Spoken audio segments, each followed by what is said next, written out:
this is Jeffrey from my MTB.guide, and today we're looking at the Shimano XC70s. These are cross-country mountain bike shoes which sit just below Shimano's top model, the XC90s. You've probably have seen the XC90s worn by many pro riders, but at a retail price of about 360 euros, they're pretty expensive. The Shimano XC70 has a lot of the same features, but sits at a lower price point. So let's take a look.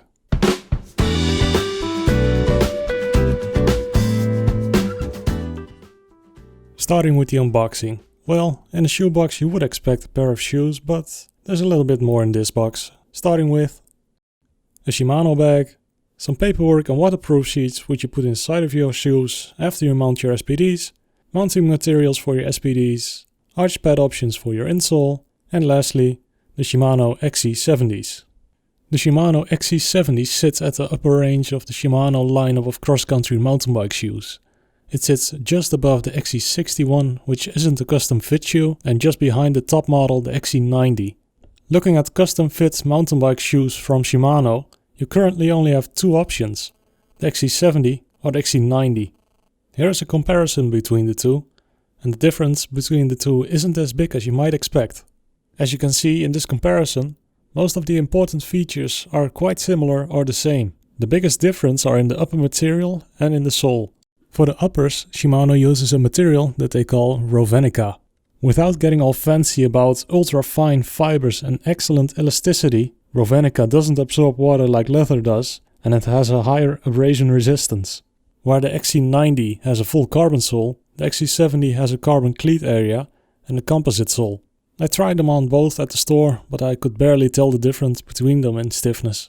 What in my opinion does make a difference is the outer sole. The design of the XC90 has more studs, which increases the grip in situations where you need, for example, run uphill. Looking at the weight difference between the XC70 and the XC90, there's only 5 grams in it. So the Rovenica and the full carbon sole of the XC90 don't save you that much weight. The price difference is about 100 euros between the XC70 and the XC90, which I think is a lot. The XC90 retails at about 250 euros, and I got them at my local store for about 190 euros. Check the link in the description for up-to-date pricing. Now that the differences are clear, let's take a closer look at the Shimano XC70s and its features. On the outside of the shoe you have synthetic leather with protection on the front and on the side. On the front you will also find large ventilation holes. The straps are alternated for relieving tension in the foot. It doesn't stretch the outers from one side to the other like traditional straps do. The ratchet system is easy removable and replaceable if needed. The system feels really solid and it doesn't look like it will need replacement for a long time. The toe spikes are also replaceable and do wear out. You can buy the same spikes again, but Shimano also offers different types of spikes for different circumstances.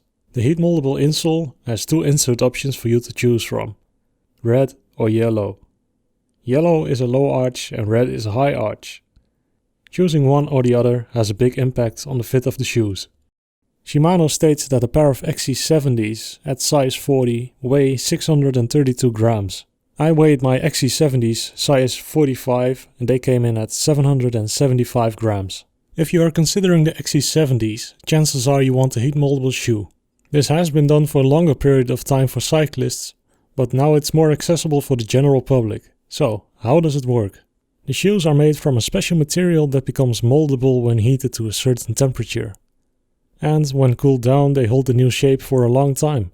But depending on how much you ride, you might want to have it remolded after about 2 years. Custom fit shoes can be remolded for a total of 3 times.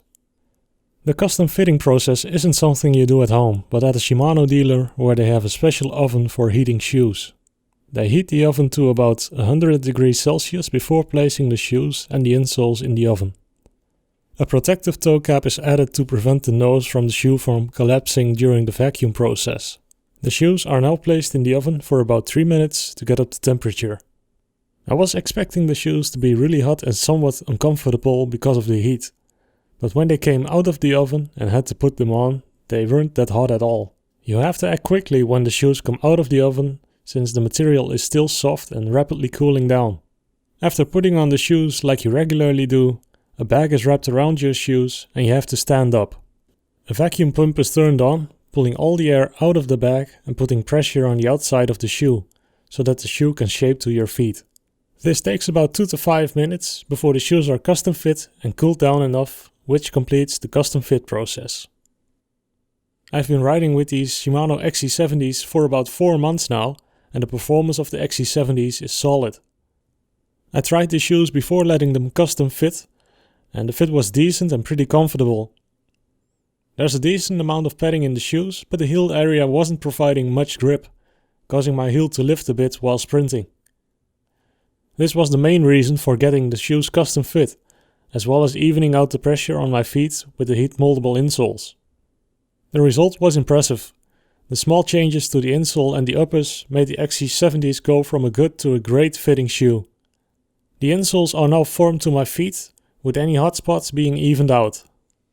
The uppers came in a bit and eliminated any play, creating a solid and constant feel.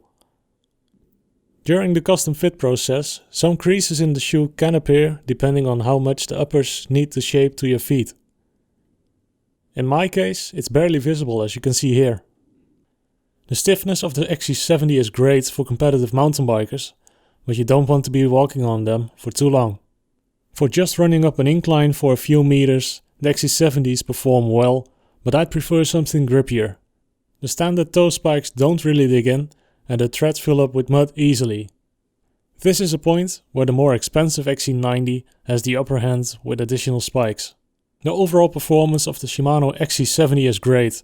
Comparing it to the XC90, it's hard to justify about €100 price difference, while these shoes have so much in common.